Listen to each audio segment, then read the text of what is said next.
हिंदी की पाठशाला में आप सभी का स्वागत है। मैं इससे पहले आपको भाषा, बोली, लिपि और व्याकरण के छोटे छोटे हिस्सों को समझा रही थी, क्योंकि मैंने अब व्याकरण को क्रमवार तरीके से शुरू कर दिया है। मुझे 10th और 9th के सीबीएसई और यूपी बोर्ड के जो सिलेबस को था वो मैंने करीब करीब सब कवर कर दिया है। और साथ ही मैंने ये भी कहा है कि अगर कुछ छूटा है तो आप कमेंट बॉक्स में करके मुझसे पूछिए, फिर मैं उस पर वीडियो बना दूंगी ताकि आपका कोई भी ग्रामर का हिस्सा छूटा न रहे। जब पूरा ग्रामर मैं समाप्त कर लूँगी तो मैं इसी ग्रामर के राइटिंग सेक्शन लेखन खंड को शुरू करूँगी। लेखन खंड भी समझा लेने के बाद फिर मैं पुस्तकों पर आ जाऊँगी। तो अपार चीज़ें हैं समझाने और बताने के लिए, पढ़ने और पढ़ाने के लिए। तो मैं क्रमवार तरीके से चलना शुरू कर दी हूँ कि अब मैं भाषा, बोली, लिपि और व्याकरण के बाद जो व्याकरण के 3 हिस्से होते हैं, वर्ण विचार, शब्द विचार और वाक्य विचार। वाक्य विचार में मैंने आपको बहुत कुछ चीज़ें बता दी हैं। शब्द विचार में भी मैंने आपको बहुत कुछ चीज़ें बता दी है, शब्द के भेद बता दिए हैं, सब कुछ बता दिया है। तो मुझे वर्ण विचार को भी पूर्णतः खत्म करना पड़ेगा, क्योंकि इस व्याकरण के जो 3 हिस्से हैं वो पूरे पूरे खत्म हो जाए। तो अब प्रश्न उठता है कि जब बच्चा बोलना नहीं जानता तो उसके पास ध्वनियाँ होती हैं, वो ध्वनियों करता है। लेकिन जब वो भाषा में ध्वनियाँ कन्वर्ट होने लगती हैं, परिवर्तित होने लगती हैं, तो उसके मुंह से वर्ण निकलते हैं। यानी वर्ण क्या है? भाषा की सबसे छोटी इकाई। वर्ण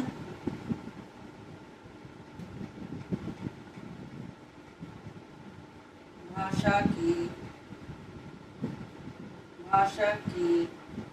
सबसे छोटी इकाई है, सबसे छोटी इकाई है। क्योंकि ध्वनियाँ जब हम भाषा मौखिक रूप से सीखते हैं तब तो हमें ज़रूरत पड़ती ही नहीं कि हम उसे बोलना सीख गए। खाली लिखने की बारी आती है तो हम लिखना सीखने के लिए हमें उसके लिपि चिन्हों का ज्ञान होना चाहिए, उसके व्याकरण का ज्ञान होना चाहिए। और लिपि चिन्हों का ज्ञान होगा, व्याकरण का ज्ञान होगा, उसके लिए हमें वर्ण की जानकारी होनी चाहिए, शब्द की जानकारी होनी चाहिए, वाक्य की जानकारी होनी चाहिए। तो ये क्रम है। तो जब हमें बोलना आ गया, लिखने की ज़रूरत है, तो हमें वर्णों की ज़रूरत होगी। बच्चे को सबसे पहले लिखना सिखाने के लिए हम वर्ण सिखाना शुरू करते हैं, फिर उनकी मात्राओं का ज्ञान देते हैं, फिर बिना मात्राओं के शब्द सिखाते हैं, फिर मात्राओं वाले शब्द सिखाते हैं, फिर सेंटेंस बनाना सिखाते हैं। जैसा हम बोलते हैं वैसा हम सेंटेंस बनाने लगते हैं, वाक्य बनाते हैं।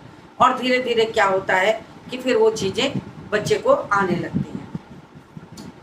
तो भाषा जो है वो, वर्ण जो है वो भाषा की सबसे छोटी इकाई है। और जब हम भाषा का ज्ञान आता है, जब हम बोलते हैं, तो ध्वनियों में सबसे पहले स्वर का जन्म होता है। तो भाषा की सबसे छोटी इकाई क्या है?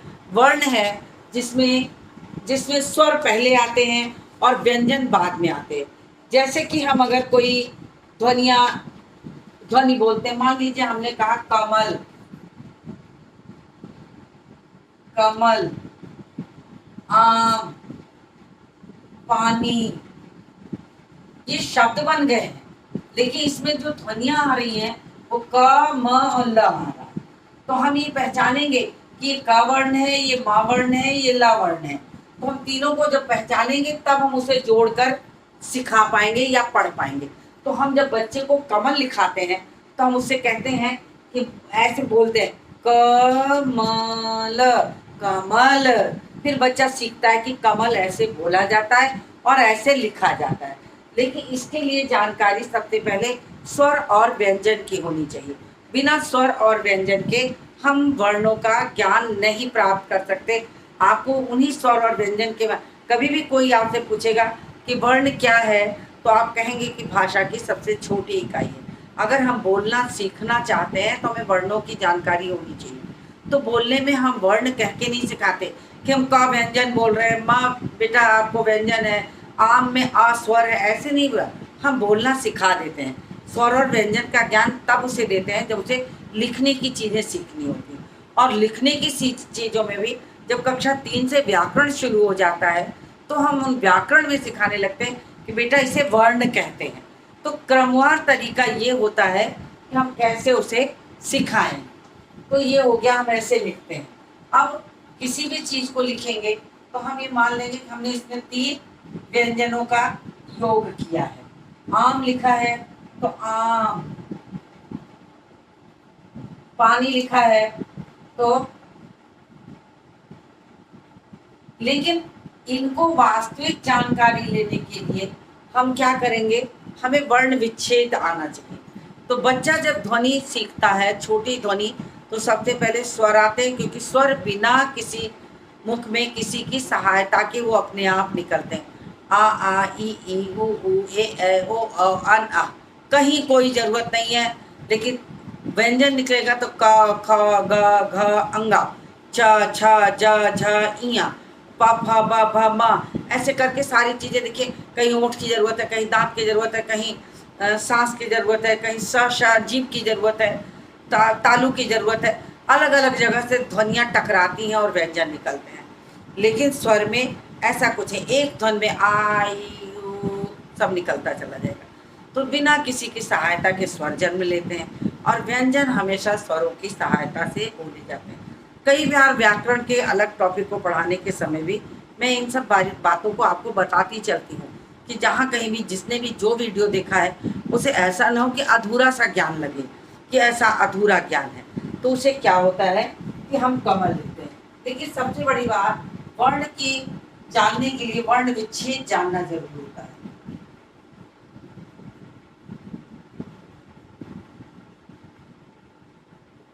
वर्ण विच्छेद, अगर वर्ण विच्छेद की बात करें तो शब्दों में से वर्णों को अलग करना।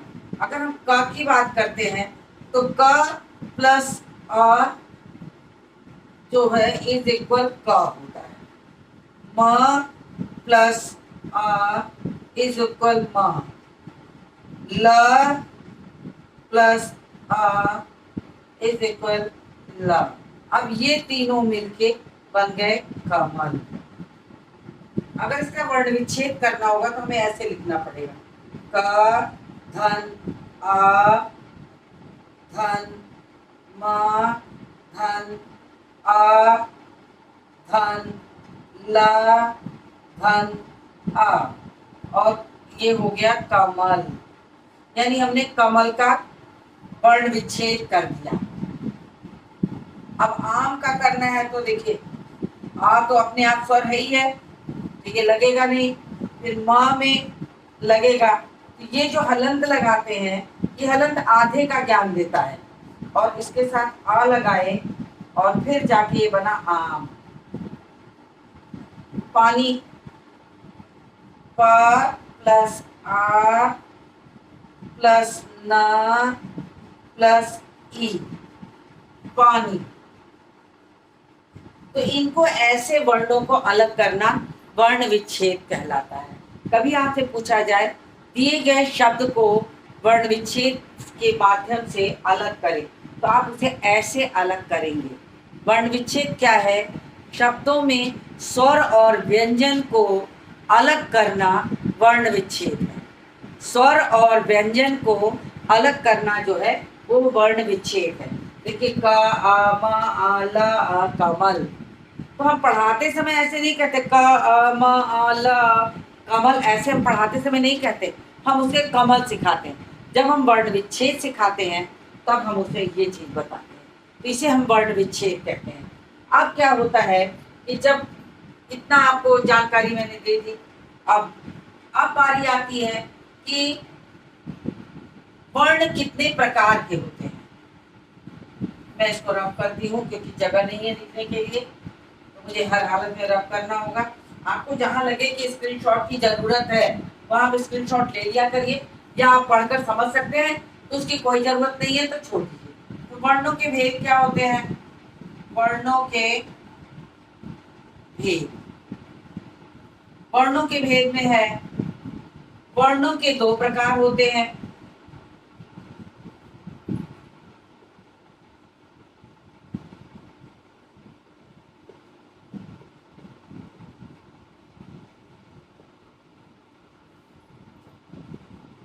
है स्वर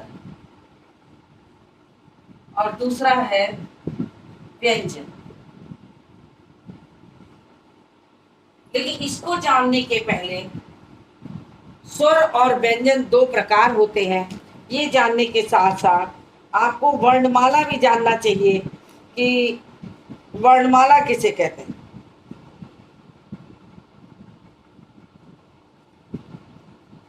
बहुत बार जब बच्चे छोटे होते हैं तो आपने उनकी छोटी कक्षा एलकेजी यूकेजी की किताब देखी होगी, जिसमें स्वर और व्यंजन लिखा रहता है, ऊपर लिखा रहता है वर्णमाला। वर्णमाला क्या है? माला का तो मतलब ही होता है कि कोई चीजें एक में पिरोई गई हो, बिखरी हुई है तो वो माला नहीं कहला सकती।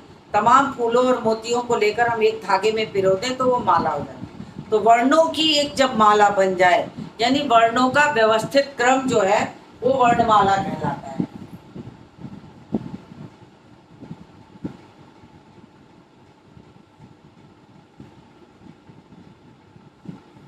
वर्णों का व्यवस्थित क्रम वर्णमाला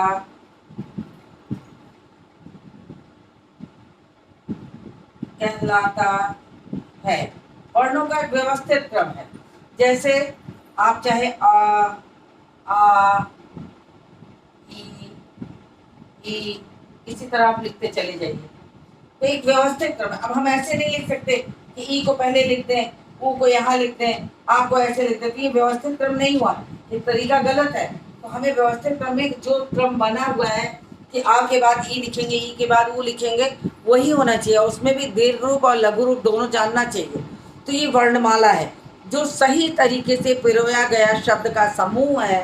व्यवस्थित क्रम में लिखने का जो तरीका है उसे हम वर्णमाला कहते हैं। वर्णों के लिखने का व्यवस्थित क्रम कि किसके बाद कौन सा वर्ण आएगा, ये व्यवस्थित क्रम जो होता है वो वर्णमाला कहलाता है। अगर वो बिखरे हुए तो वर्णमाला नहीं कहला सकते, वो शब्द भी नहीं कहला सकते, वो बिखरा हुआ क्रम है, उसको हम किसी भी रूप में नहीं कह सकते। हाँ, ये कह सकते हैं कि इनमें से आप शब्द बनाइए, तो आप उचित उचित वर्णों को निकाल कर एक शब्द बना दिए। तो कक्षा एलकेजी या 1 में बच्चा होता है तो उसे बिखरे हुए शब्द वर्ण दे दिए जाते हैं और कहा जाता है कि इनसे आप शब्द बनाओ। तो बच्चा 2-2 शब्द, एक शब्द ढूंढ के, 2-3 वर्ण ढूंढ के वो स्वर और व्यंजन के रूप से कभी आम और कभी कटहल और कभी पुस्तक और कभी ऐसे शब्दों को बनाना सीख जाता है। तो ये हो गया आपका वर्ण की जो एक संक्षिप्त सी परिभाषा है कि वर्ण किसे कहते हैं। वर्ण किसे कहते हैं? वर्ण भाषा की सबसे छोटी इकाई है। वर्ण के 2 भेद होते हैं, स्वर और व्यंजन होते हैं। स्वर को बिना किसी की सहायता से बोला जाता है, व्यंजन को स्वरों की सहायता से बोला जाता है। फिर इनके लिखने के व्यवस्थित क्रम को हम वर्णमाला कहते हैं। जो स्वर और व्यंजन होता है उसमें से मैंने एक को लिखकर आपको उदाहरण के रूप में समझाया है। अब मैं आपको यहाँ पर स्वर और व्यंजन का विस्तृत रूप सिखाऊंगी। स्वर की परिभाषा और स्वर कितने प्रकार के होते हैं, हर्ष स्वर कितने होते हैं, दीर्घ स्वर कितने होते हैं, और कुल स्वरों की संख्या कितनी होती है। अन और आह को मैंने अनुस्वार और अनुनासिक पढ़ाते समय आपको बताया था, संभवतः वो आपको याद होगा, लेकिन फिर भी मैं इस क्रम में भी उसको बताऊंगी। तो उम्मीद करती हूँ कि इतना हिस्सा आपको समझ में आ गया होगा। अब आपका टॉपिक वर्ण का ही चलेगा, उसके बाद मैं आगे बढ़ूँगी। तो वर्ण विचार का ही अगला पार्ट जो होगा मैं लेकर आपसे फिर मिलूँगी। आप इस वीडियो को देखिए, लाइक करिए, शेयर करिए, सब्सक्राइब करिए और मेरे साथ अगले वीडियो में बने रहिए। इसी के साथ इस वीडियो को समाप्त करती हूँ और मिलती हूँ आपसे अगले वीडियो में।